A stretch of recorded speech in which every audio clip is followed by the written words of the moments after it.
What rule was made because of you?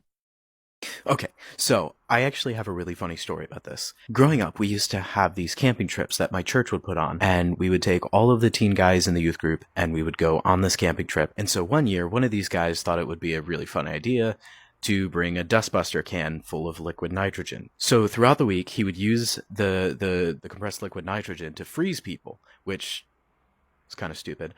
Anyway, I didn't want that to happen to me, so I stole his can of liquid nitrogen.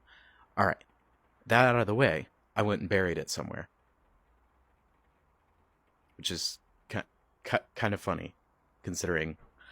Anyway, so I went and buried that one, and then I didn't realize he had another one, but he used up the rest of the can throughout the rest of the trip, right? So it's the final day. It's Saturday. We're all packing up. He goes and throws the empty can in the fire, right?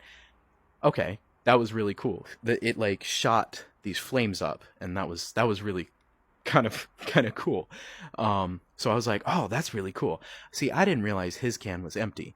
So I went and dug up the 3/4 of the way full can, and I brought it to the fire.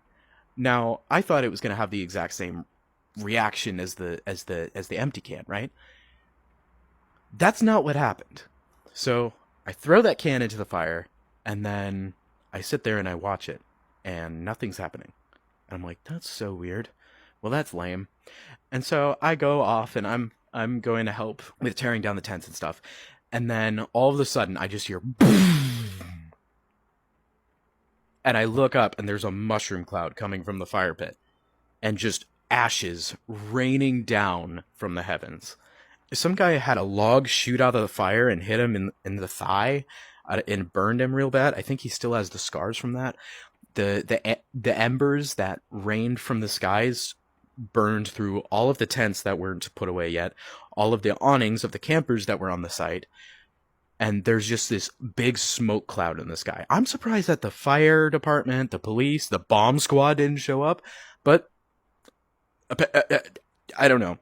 It was really loud, and I'm surprised that not even the camp director of the camp that we were staying at came to figure out what was going on.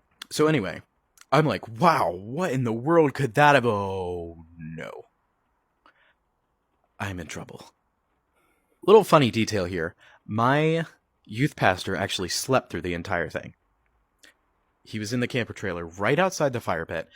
This explosion goes off, and he's still sleeping.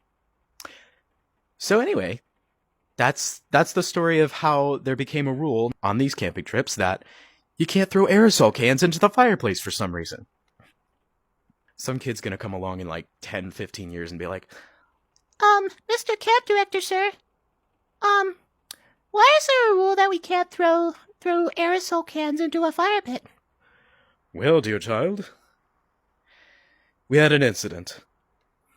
And so yeah, that's the story of how I ended up having a rule made because of me.